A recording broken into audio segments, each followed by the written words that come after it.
cours de la Seconde Guerre mondiale, un navire de guerre australien envoyait un message désespéré avant de disparaître à jamais avec son équipage. Un message à faire frémir, composé de 2 mots seulement, hollandais volant.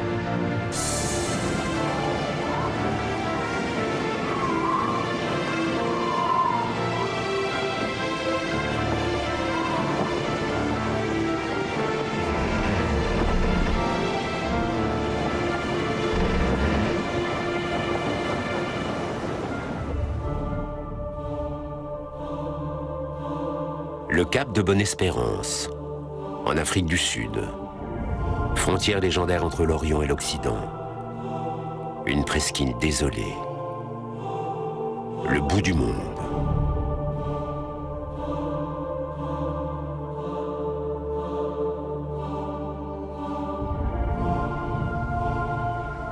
En y regardant de plus près, le cap est moins désolé qu'il n'y paraît.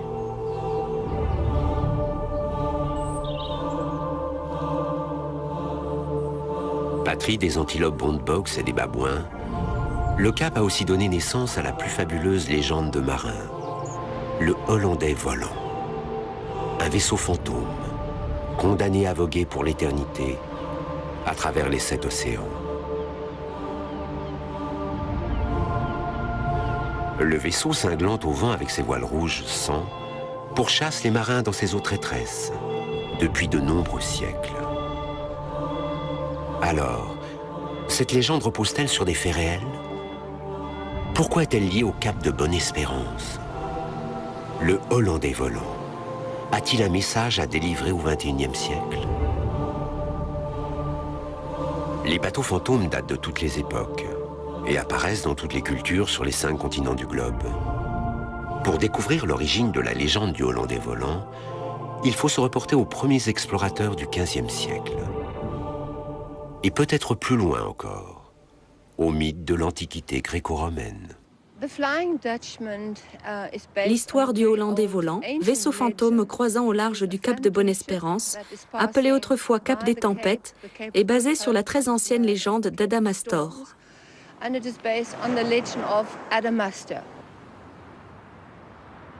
La mythologie grecque raconte l'histoire des géants, qui se rebellent contre les dieux de l'Olympe. Les géants mènent une lutte impitoyable, mais ils sont défaits. Un des perdants se prénomme Adamastor. Le géant est puni de façon cruelle. Adamastor fut exilé dans le coin le plus reculé de la Terre, c'est-à-dire au cap de Bonne-Espérance. Il s'y trouve encore. Certains prétendent qu'il fut pétrifié et qu'il constitue en fait la célèbre montagne Table Mountain. Selon d'autres, il serait emmuré au sein même de cette montagne. Bartholoméu Dias est le premier marin européen à atteindre le cap de Bonne-Espérance. Nous sommes en 1488. Il baptise le cap Capo Tormentoso, cap des tempêtes, nom qui se révélera prémonitoire. 10 ans plus tard, alors que Vasco de Gama contourne le cap, se produit un événement épouvantable. Adamastor, le géant exilé dans l'Antiquité, sort de son long sommeil. L'épisode est relaté dans le livre de Camões, Les Lusiades, poème épique le plus important en langue portugaise. Un géant apparut dans le ciel, immense silhouette lugubre à la barbe sale et au visage monstrueux. Ses orbites étaient vides, son expression terrifiante, sa voix épouvantable et rugueuse. Lorsqu'on lit les rapports d'expédition de l'époque, il est stupéfiant de constater que, sur le nombre de navires qui partent, seul un faible pourcentage parvient à gagner l'Inde. Quelle en est la raison? Une chose est sûre, bon nombre de ces bateaux se sont abîmés à jamais dans les flots du cap de Bonne-Espérance. Bartholoméo Diaz et Vasco de Gama ont ainsi perdu maints bateaux et équipages au cours de leurs périples aventureux vers l'Orient. Vasco de Gama, homme intraitable, revendique la route des Indes en faveur du Portugal. Il meurt en Inde, loin de son pays natal. Diaz, quant à lui, disparaît en 1500, victime d'Adamastor, le spectre du Cap. C'est ici sans doute que les mots de Camões se sont vérifiés. Je te mets en garde contre le péril d'une tempête. Ne t'approche pas trop près de moi. Mais Diaz s'est noyé à proximité du Cap et est sans doute enterré ici, dans les environs.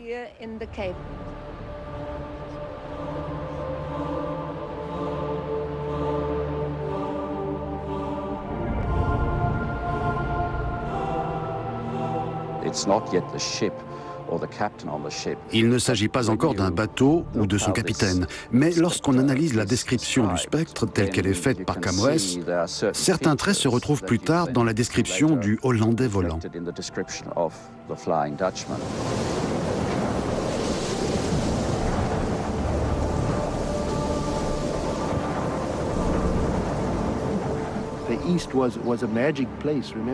L'Orient était une région magique. Le soleil se lève à l'est. Les rois mages sont arrivés de l'est. C'est de là que proviennent les pierres précieuses, diamants, rubis et émeraudes, qui brillent aux couronnes des rois, des princes et des nobles, ou qui éclairent de leur feu la pompe de l'église. Ces pierres ne proviennent pas d'Europe, mais d'Orient.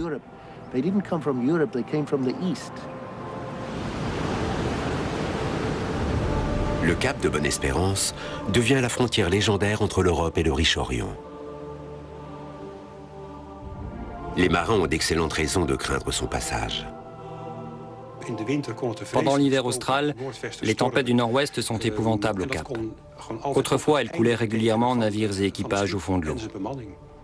C'est pour cela, selon moi, que la légende du Hollandais volant est née au Cap. Pour les marins qui voguaient vers les Indes, le passage du Cap de Bonne-Espérance était l'étape la plus dangereuse du périple.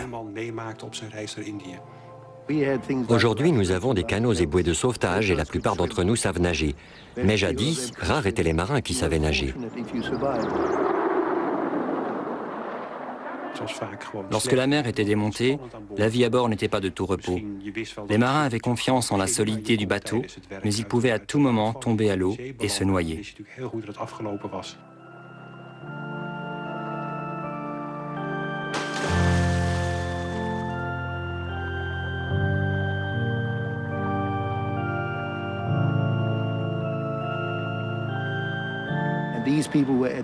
Ces hommes passaient de 4 à 6 mois et parfois même une année à bord sans descendre à terre. La discipline était rude, la nourriture de mauvaise qualité et les maladies légion. Il n'y avait pas de femmes à bord. Leurs conditions de vie étaient des plus difficiles.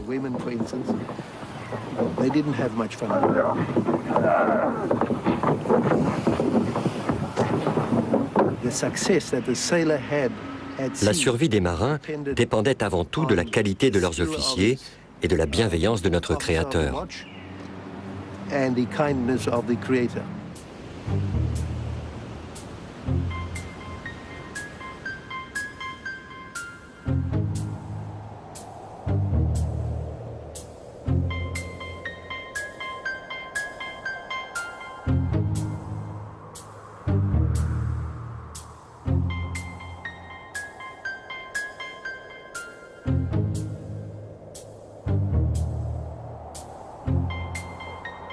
Bien que la vie soit très pénible à bord, les marins craignaient davantage les menaces qui se cachaient dans les eaux sombres et mystérieuses de l'océan.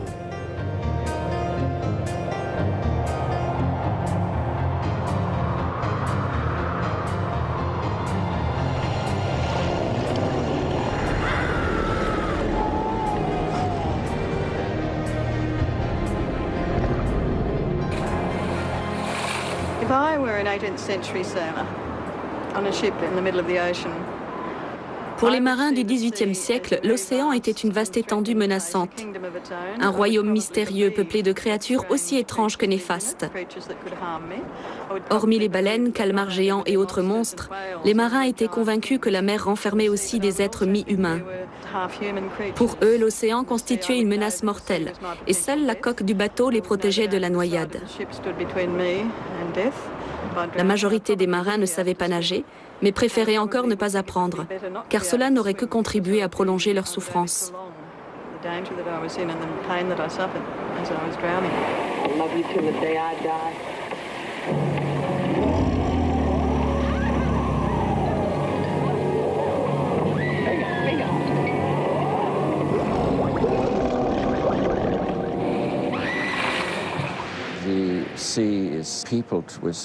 On croyait l'océan peuplé de toutes sortes de créatures fabuleuses, sirènes, dragons et trolls de mer.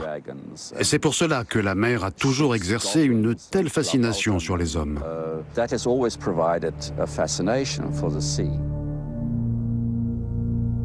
C'est ainsi que furent dépeints les portraits de serpents marins gigantesques et monstres des abysses, toutes sortes de créatures terrifiantes qui vous expédiaient sans hésiter dans l'autre monde et qui servaient au même titre que les bateaux fantômes à expliquer les phénomènes étranges et les impressions magiques que l'on éprouvait sur la route des Indes.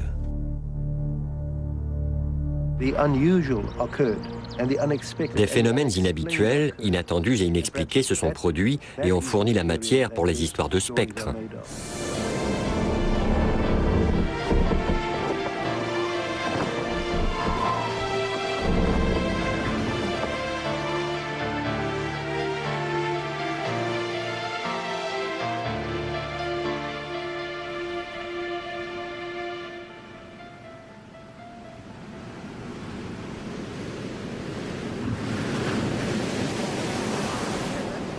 Les marins rapportaient ces événements mystérieux, les pimentaient de nouveaux détails, afin de mieux captiver l'auditoire des tavernes du Cap et des villes portuaires du monde entier. On racontait l'histoire effroyable d'un bateau maudit commandé par un capitaine fantôme et condamné à voguer sur les océans durant des siècles. La légende se façonne peu à peu avec le temps. Ce furent les marins anglais qui se chargèrent de conférer une identité au vaisseau fantôme. Il ne s'agit alors plus simplement d'un bateau fantôme, mais d'un bateau hollandais.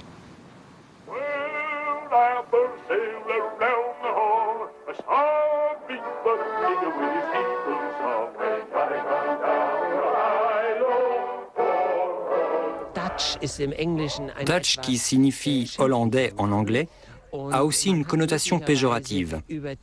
Ces bateaux flous qui surgissaient par un effet de mirage étaient sans doute qualifiés de Dutch, car on sous-entendait « autrefois c'était de riches marchands, aujourd'hui ce ne sont plus que des spectres errants à travers les océans ». Les Hollandais n'étaient guère appréciés au XVIIe et XVIIIe siècle. En 1780, un auteur anglais décrit les Hollandais ainsi. Les hommes et les femmes ont un corps difforme comme aucun peuple au monde. Ou plutôt, ils n'ont pas de forme du tout. De plus, les hommes sont tous alcooliques. Ils ont l'esprit tellement lent qu'il ne faut jamais leur parler trop vite. Le profil du capitaine du vaisseau fantôme est tout trouvé. Dans le magazine Blackwood's Edinburgh apparaît un certain Van der Decken. Il s'agit du Hollandais volant. Et ce capitaine se fixe comme but de braver la terrible tempête du cap de Bonne-Espérance et de contourner ce dernier. Mais dégoûté par l'épreuve, il maudit Dieu en lançant « Je réussirai, même si Dieu veut m'en empêcher ».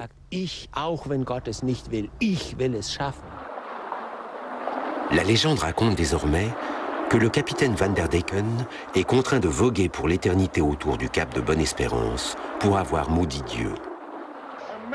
Have immortal life and wonder for all the generations of man over all the oceans of the world. Let him sail to the edge of doomsday. I was captain of a ghostly crew. Was it true then? Would I sail alone till doomsday, longing for death, with death denied me?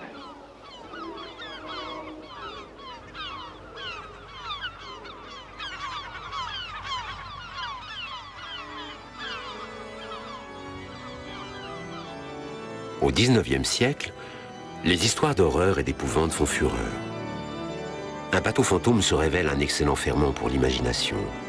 C'est l'époque où Frankenstein, les loups-garous, les sorcières et les vampires comme Dracula sont extrêmement populaires. La légende du Hollandais volant devient un sujet de prédilection des auteurs, des compositeurs et des poètes. The soul has been alone on a wide, wide sea. So lonely it was that God himself scarce seemed there to be. The demon frigate braves the gale, and well the doomed spectators know, the harbinger of wreck and woe.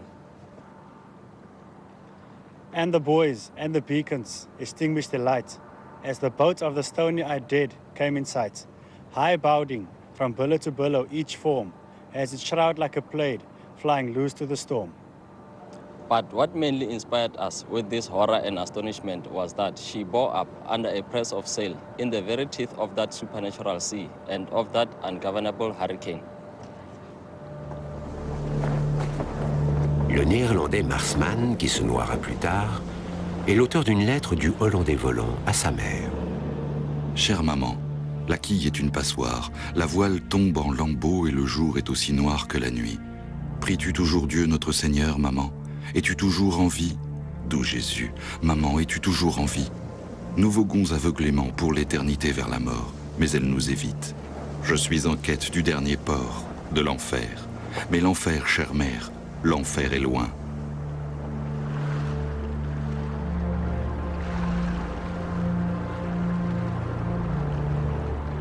Dans son roman Le vaisseau fantôme, Frédéric Marryat est le premier à donner un lieu de naissance au capitaine. Terneuzen, une ville portuaire des Pays-Bas. Cette ville très ancienne entretient aujourd'hui encore la légende du Hollandais volant et du capitaine Van der Decken. Un de ses habitants joue à l'occasion le rôle du Hollandais volant dans un café local qui sert comme il se doit de la bière Hollandais volant.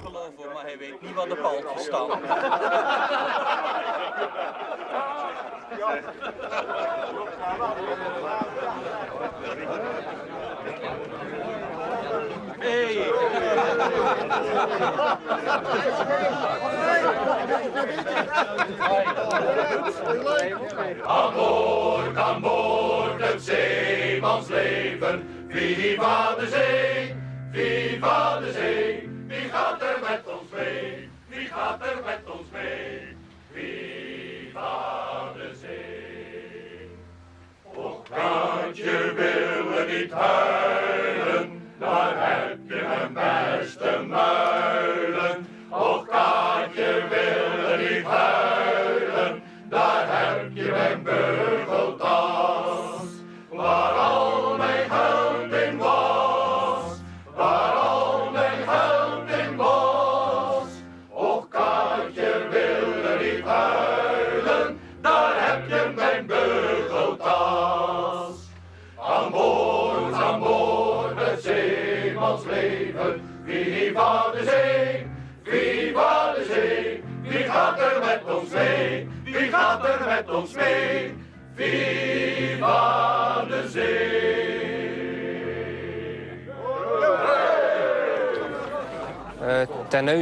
Le roman de Frédéric Marryat, Le vaisseau fantôme, est la première source à citer la ville de Terneuzen comme port d'attache du capitaine Van der Decken et donc à situer l'histoire à Terneuzen. Mais bien que l'auteur cite plusieurs fois la ville, nous n'avons aucune preuve que son histoire repose sur des faits réels. Terneuzen a bien engendré deux véritables corsaires, Nicolas Jarry et Ghislain du Plessis, deux huguenots qui étaient cousins. Aujourd'hui, on trouve encore des descendants de Jarry à Terneuzen. Leur nom s'est juste légèrement modifié de Jarry en Jury. Le nom de Van der Decken n'apparaît dans aucune archive. Mais comme Nicolas Jarry était très célèbre à l'époque où se déroule l'histoire du livre, il est possible qu'un lien existe entre le Hollandais volant et la famille Jury.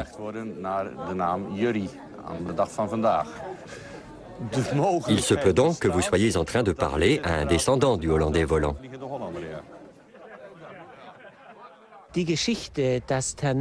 La légende selon laquelle le Hollandais volant serait né à Terneuzen date certainement de la fin du 19e ou même du début du 20e siècle. C'est un processus de fixation historique typique. L'histoire d'un marin anonyme condamné à voguer pour l'éternité est ainsi ancrée dans un lieu précis.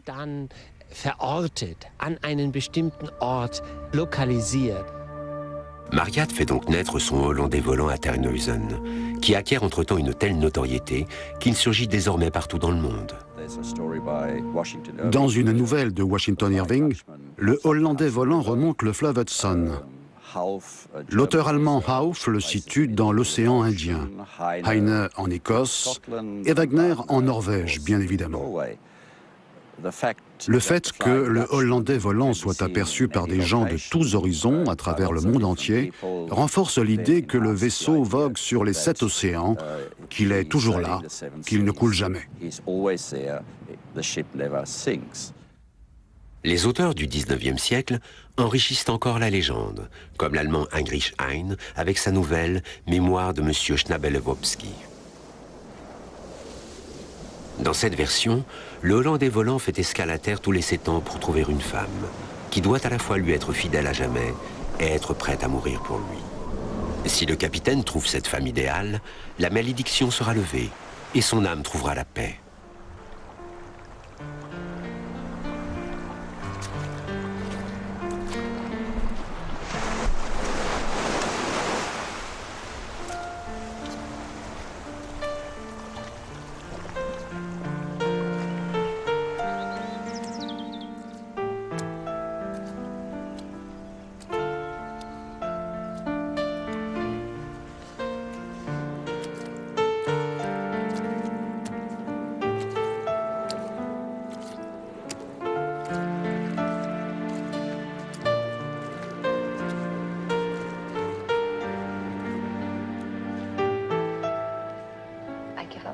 For you.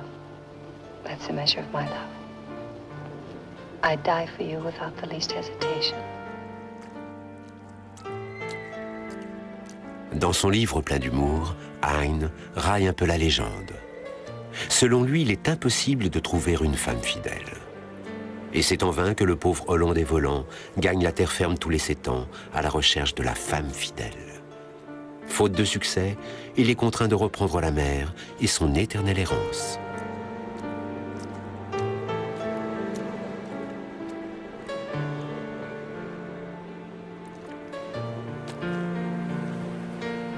Heine écrit « Morale de l'histoire. Les femmes doivent se garder d'épouser un Hollandais volant, et nous, les hommes, à l'analyse de la pièce, devons comprendre que dans le meilleur des cas, les femmes causent notre perte. »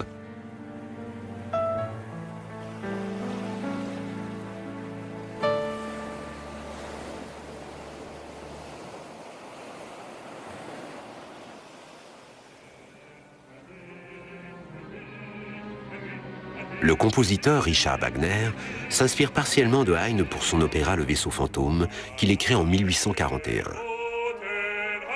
En contre-pied de Heine, Wagner rend la quête romantique du Hollandais volant extrêmement sérieuse.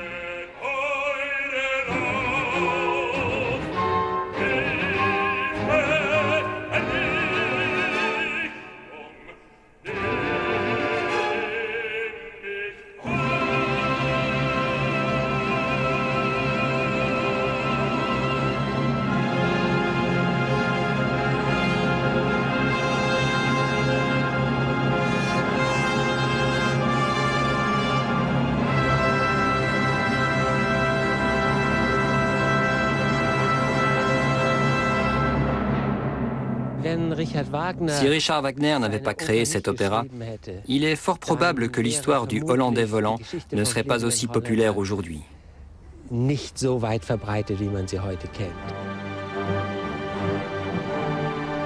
Wagner a toujours aimé cet opéra. Le musée de Bayreuth en possède nombre de reliques, dont le livret manuscrit de l'œuvre. Wagner y a d'ailleurs ajouté un thème romantique. Le Hollandais volant finit par rencontrer la femme fidèle et aimante, Senta, qui est prête à mourir pour lui.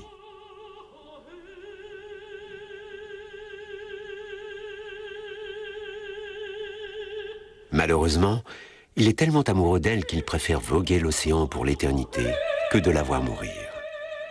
Comme il s'agit d'un opéra de Wagner, Senta se jette du haut d'une falaise.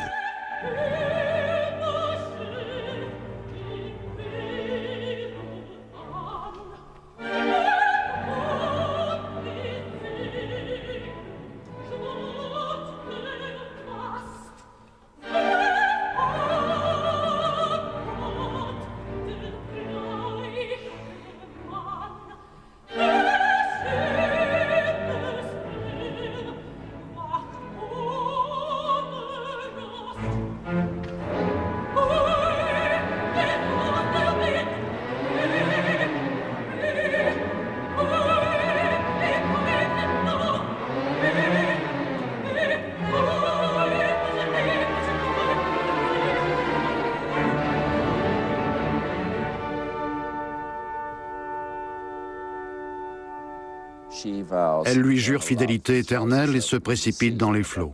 À ce moment même, le bateau sombre à jamais au fond de l'océan.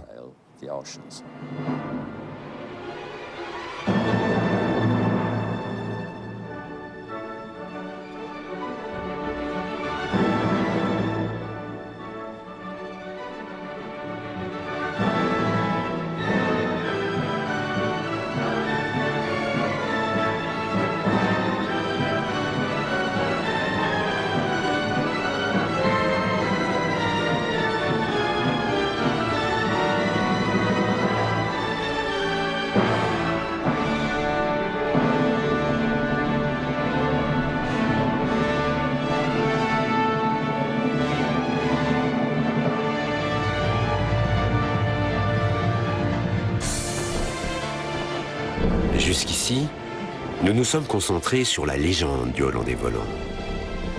Que reste-t-il si l'on met de côté les ragots, les élucubrations et les inventions poétiques? Le Hollandais volant a-t-il jamais existé? Si oui, quelle allure avait-il? Quand a-t-il vogué? Le nom de Van der Decken n'apparaît dans aucune archive. Et nous n'avons pas le moindre élément témoignant de l'existence d'un navire baptisé Hollandais volant.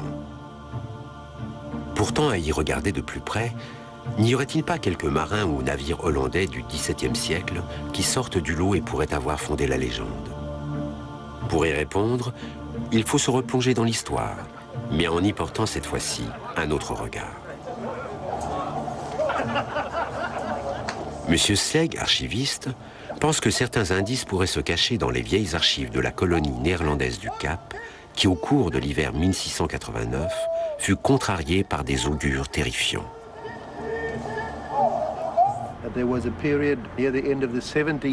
Vers la fin du XVIIe siècle, des événements très étranges eurent lieu sur une période de 3 mois. Ils étaient d'une telle ampleur que le gouvernement décida de les enregistrer dans le rapport journalier.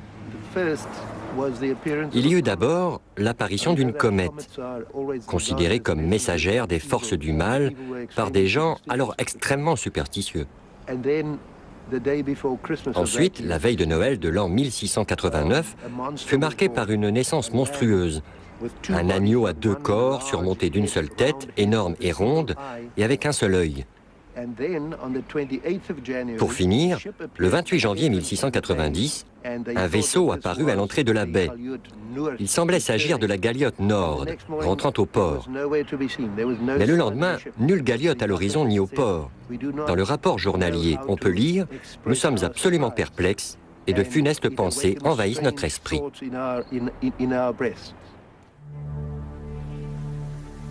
3 mois plus tard, un vaisseau inconnu suit la galiote Snooper jusqu'à l'entrée du port. Le capitaine du Snooper raconta au gouverneur qu'il s'agissait de son macaire, son vaisseau compagnon, baptisé Verkulde Fleming, flamand doré. Le lendemain, nulle trace, ni du vaisseau qui était entré dans la baie, ni de la galiote. L'histoire a fait le tour des tavernes durant des années. Et Verkuld, qui veut dire doré, se transforma peu à peu en Vliegende, qui signifie volant. Les Anglais se contentèrent de traduire l'histoire telle qu'elle. Mais, pour des raisons phonétiques, ils changèrent Flying Fleming en Flying Dutchman. Et c'est l'adaptation anglaise que les Néerlandais ont retraduite dans leur langue pour en faire Vliegende Hollander. Ensuite, l'opéra de Wagner en a fait une légende très populaire. Voilà l'histoire. 2 vaisseaux ont ainsi disparu mystérieusement au cap de Bonne-Espérance.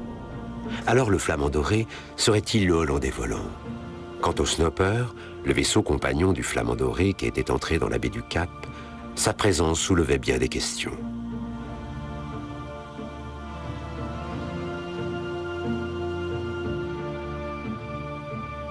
Le capitaine de la galiote s'appelait Albert Focus, fils de Baron Focus, célèbre capitaine de la Compagnie des Indes orientales.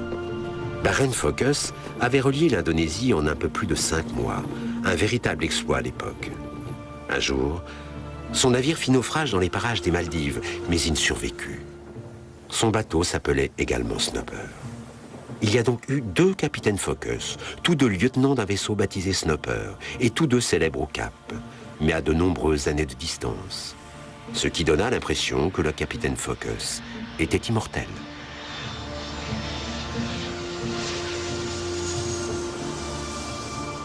Il semble très plausible que le capitaine Focus ait servi de modèle pour le personnage littéraire du Hollandais volant.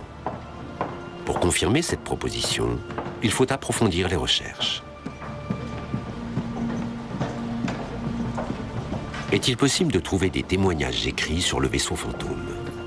Les Archives nationales à Londres possèdent des documents sur certains personnages historiques pour lesquels on possède peu de preuves.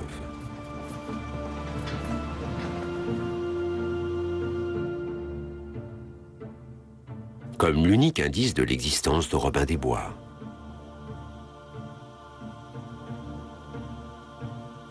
Ou le testament de William Shakespeare, un des rares documents dont on soit sûr qu'il fut rédigé de sa main. Ou encore, les lettres de Jack l'Éventreur, un assassin que la police n'a jamais réussi à identifier. Existe-t-il des témoignages sur le vaisseau fantôme dans les journaux de bord des navires de l'époque?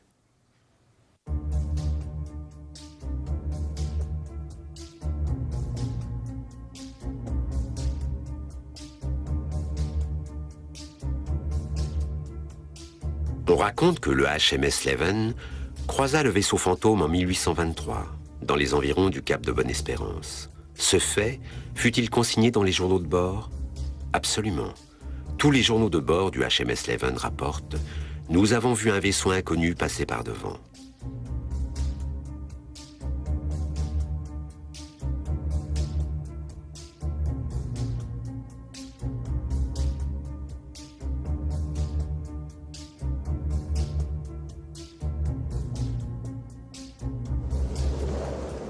Et que penser du témoignage le plus retentissant concernant le vaisseau fantôme?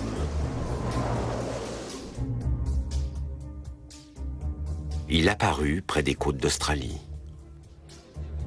Des membres de la famille royale britannique, que l'on découvre ici prenant le thé en 1898, en furent témoins. Cet événement conféra dans le monde entier une certaine crédibilité au vaisseau fantôme. Le moindre livre ou article sur la légende relate ce témoignage avec minutie.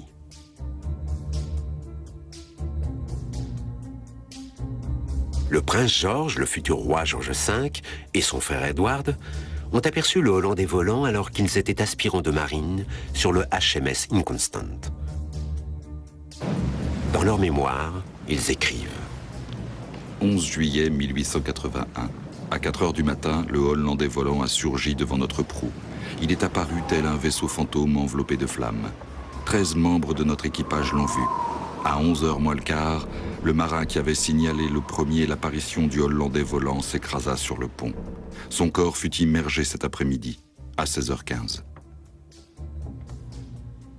Voici le témoignage du prince George, futur roi d'Angleterre. Les équipages de 3 navires ont aperçu le Hollandais volant. Ceux du Cléopatra, du Tourmaline et de l'Inconstant. D'après les journaux de bord, Un homme est bien tombé d'une vergue et ses funérailles ont bien eu lieu. Mais doit-on imputer sa mort aux Hollandais volants? Que s'est-il passé à 4 heures du matin le 11 juillet 1881? Absolument rien. Le journal personnel du prince Edward atteste que ce matin-là, il fut réveillé à 6h30. Il semble donc que l'incident du Hollandais volant ne soit pas basé sur des faits réels.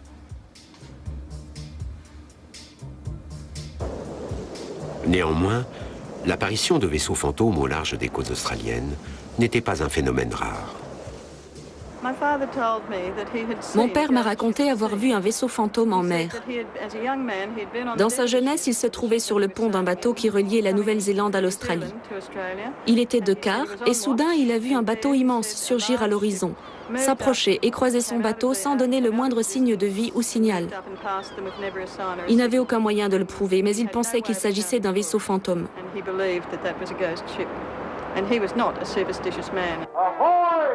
Do you want assistance? Do you want assistance?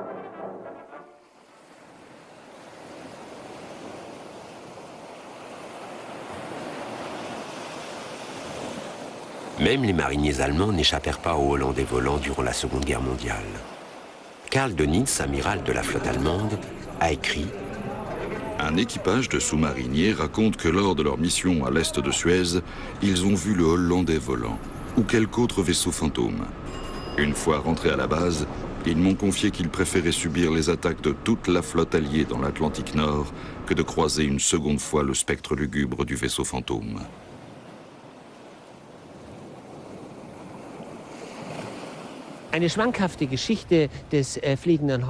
Une histoire drôle impliquant le Hollandais volant s'est déroulée au Cap. Un navire croise le vaisseau fantôme. L'équipage prend peur et dit au capitaine « Fuyons, sinon nous allons couler ». Le capitaine refuse. Il s'empare d'un mégaphone et lance « À quelques milles d'ici, il y a un bateau plein de genièvres hollandais. Allez-y !» Aucun autre bateau n'a sans doute vu le Hollandais volant passer aussi vite. Nous échappâmes ainsi à une mort effroyable.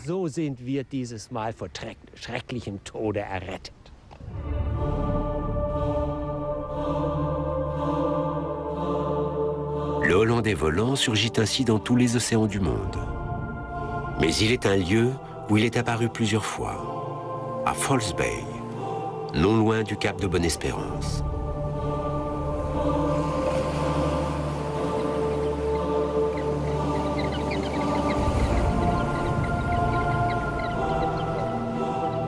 En 1939, des dizaines de baigneurs ont vu le Hollandais volant se diriger vers la plage et disparaître soudain devant leurs yeux.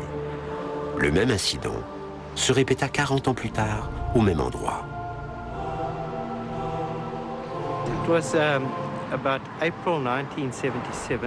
C'était au mois d'avril 1977, un samedi matin. J'ai ouvert les fenêtres, j'ai regardé la baie. Entre les cabines et le phare, il y avait un vieux voilier. À l'état du bois, on aurait dit une épave. Il n'y avait aucune voile. Mais il y avait les mâts, les baumes et le gréement. Je ne peux plus jurer si le gréement était couvert d'algues, mais le bateau avait l'air très ancien. On aurait dit qu'on venait de le sortir du fond de l'océan et qu'on l'avait posé là.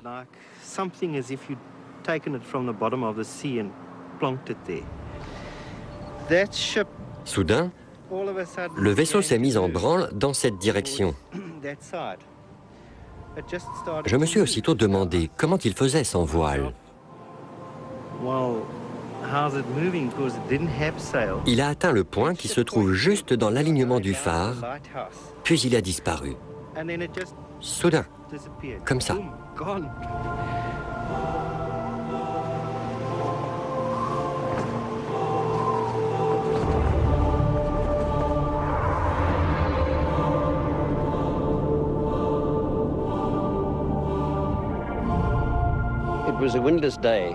C'était par une journée d'hiver. Nous pêchions au chalut, nous voguions lentement, à 8 nœuds environ, en direction de l'ouest. Nous nous dirigions de Handcliffe vers la pointe du Cap. Alors qu'on contournait la pointe, un vaisseau a surgi de la brume et a vogué parallèlement à nous.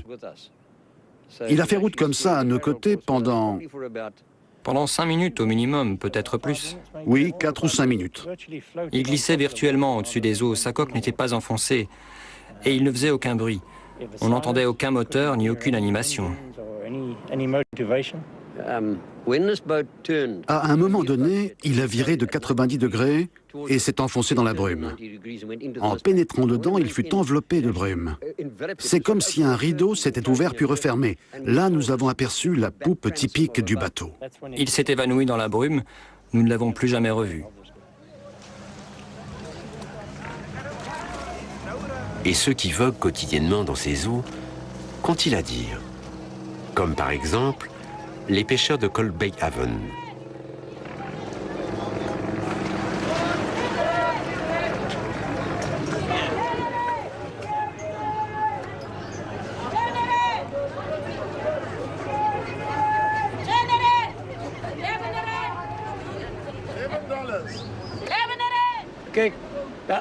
Il paraît qu'il y a un Hollandais volant à la pointe du cap, mais je ne l'ai jamais vu.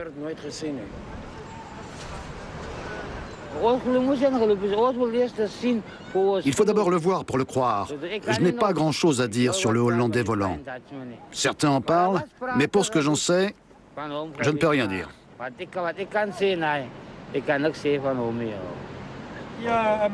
Tout le monde parle du Hollandais volant, mais moi, je ne l'ai jamais vu.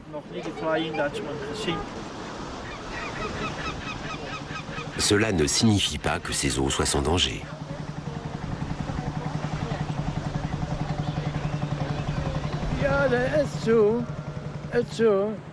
C'est très dangereux à la pointe. Il est particulièrement périlleux de contourner la pointe de nuit.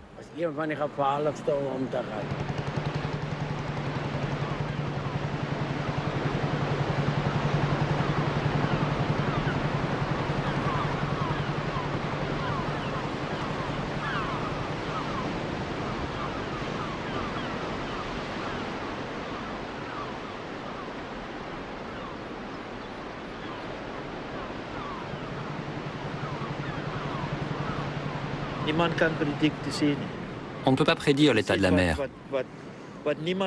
On ne peut pas déterminer son comportement. Elle passe invariablement du calme à la houle. C'est la nature.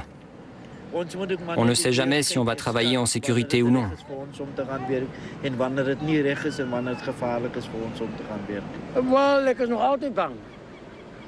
J'ai toujours peur. D'ailleurs, je ne dirai jamais qu'il ne faut pas avoir peur. Il faut toujours craindre la mer. Elle est dangereuse.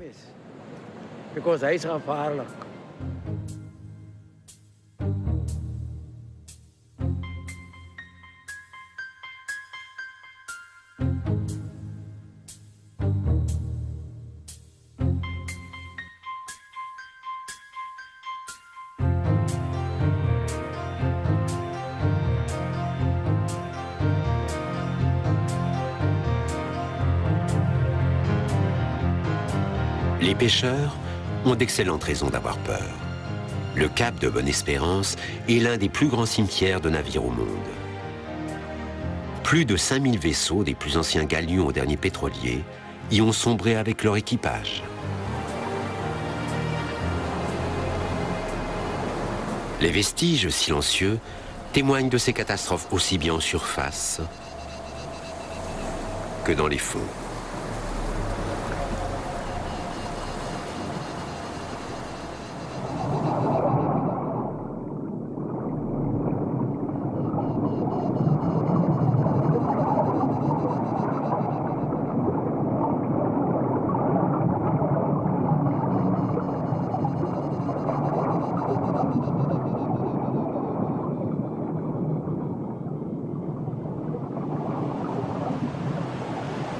La météo au cap de Bonne-Espérance est très versatile.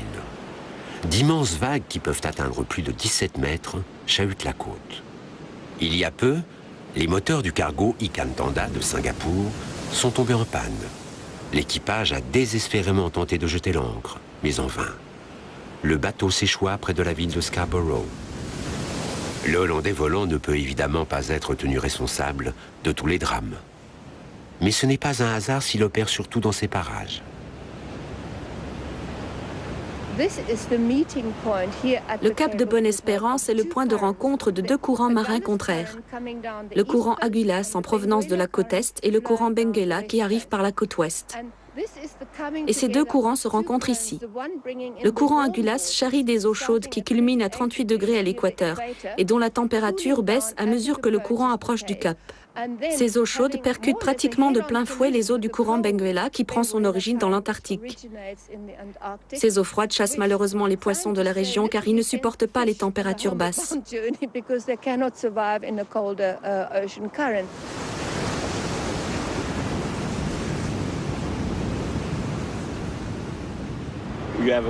La houle est très capricieuse car nous sommes au point de rencontre de deux courants provenant de deux directions opposées.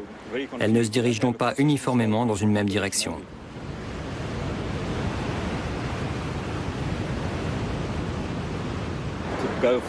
En quelques heures à peine, la mer peut passer du calme plat à la tempête. Le cargo Ikantanda perdit pour toujours son combat contre les violentes perturbations marines qui sévissent près du Cap.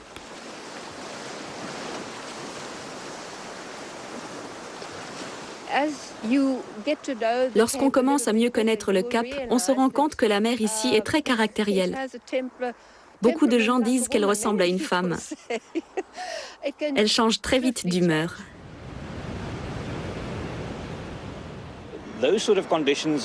Les conditions atmosphériques sont parfaites pour provoquer une réfraction. La combinaison des couches d'air froid à la surface de l'eau et des couches d'air chaud au-dessus provoque un mirage supérieur. Dans les cas de l'apparition du Hollandais volant, j'imagine que le phénomène était tellement puissant que les marins apercevaient en fait leur propre bateau à l'horizon. Ils voyaient l'ombre de leur bateau en quelque sorte.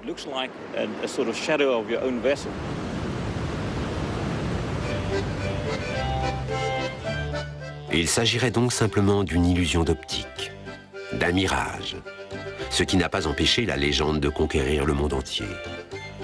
Lorsque KLM, la compagnie aérienne néerlandaise, fut créée, on utilisa le Hollandais volant pour convaincre le public que les avions étaient plus sûrs que les bateaux. Les petits Néerlandais jouaient avec des voitures à pédales qui portaient le nom de Hollandais volant. Le Hollandais volant, c'est aussi une classe de voilier, un jeu d'ordinateur et même un cocktail. La légende fut sans cesse réinventée par nombre d'auteurs, parmi lesquels Carl Barks de Disney.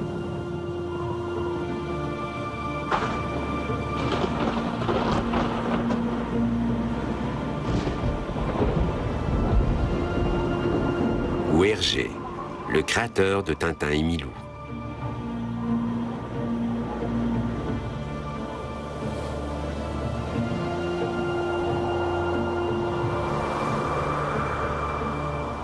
Le thème de l'amour et de la souffrance éternelle, qui domine dans le Hollandais volant, convenait à merveille pour le cinéma américain.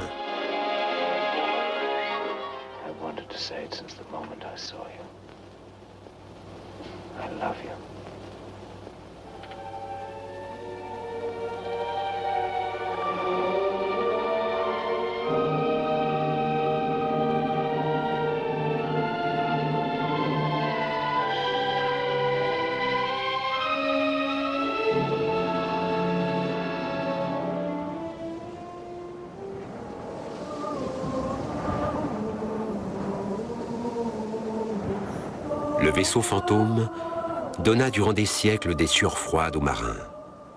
Aujourd'hui, ce n'est plus qu'une belle histoire.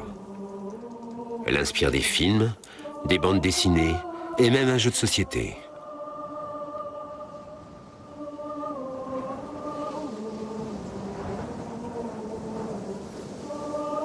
La légende a pris fin. Le Hollandais volant n'est qu'un mirage issu des conditions maritimes et atmosphériques particulières du Cap de Bonne-Espérance.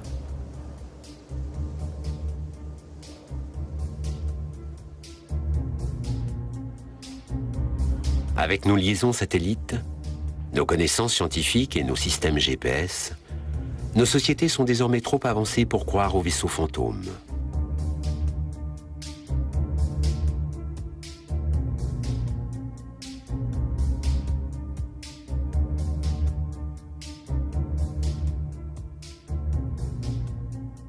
À notre époque, dans un port aussi moderne que celui de Rotterdam, où les contrôleurs suivent un bateau toutes les 30 secondes avec leur radar, il n'y a pas de place pour un Hollandais volant.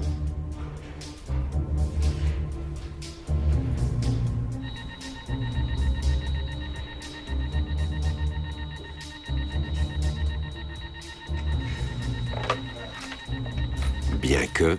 Maas Aanloop, goedemiddag, havendienst, kapiteinskamer. Ik heb een vreemd object in mijn scherm staan. Kun je me ook vertellen waar dat vandaan komt of wat dat moet zijn ook?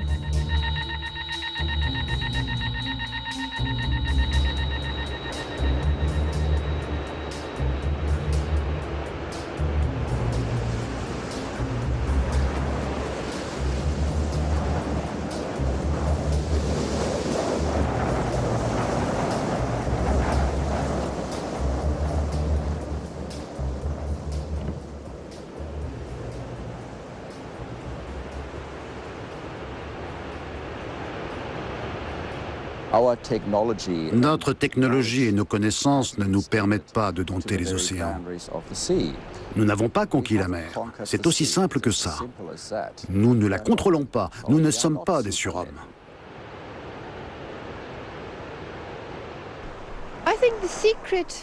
Le message du Hollandais volant, c'est que les hommes doivent respecter la nature.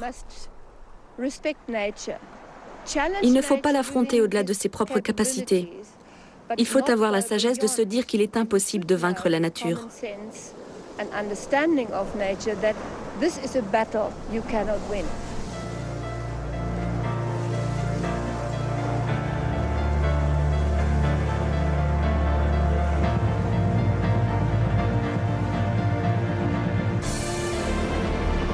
Il se peut qu'un jour de brume, annonçant une houle, le maudit Hollandais volant croise votre route. Alors, votre fin sera venue.